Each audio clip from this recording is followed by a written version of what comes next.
Hi guys! Dahil sobrang init ngayon, kaya gagawa ako ng ice candy. Ito yung mga sahog niya, mangga, condensed, ibap, tsaka nestle cream, tsaka tubig guys.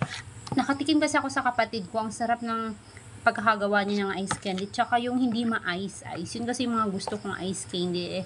Dalawa lang naman yung binigay, ba sinisi ba? Nabitin kami, kaya ayan, gumawa na lang ako. Eto. Yan, nilagay na namin yung ibap.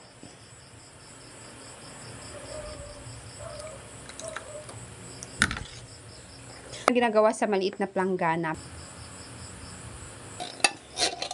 Paghalo-halo lang yung mga ingredients. Napakamahal sa amin dito ng nestle cream. 62 na yung ito sa amin. Isang peraso. Yun siya kung gaano siya ka-creamy. Pero lalagyan pa yan ng tubig.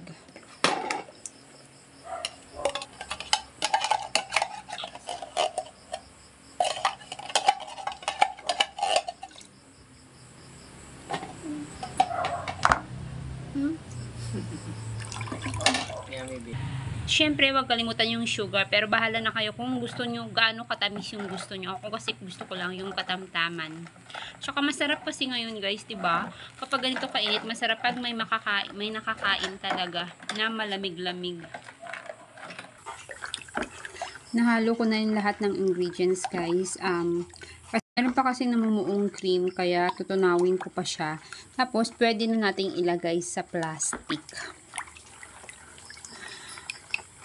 Bukas, matigas na to guys, pwede na siya.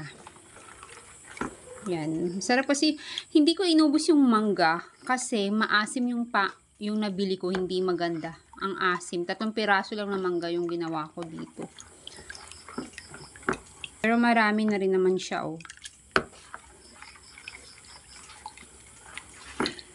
Tunawin ko na lang, tapos pwede na.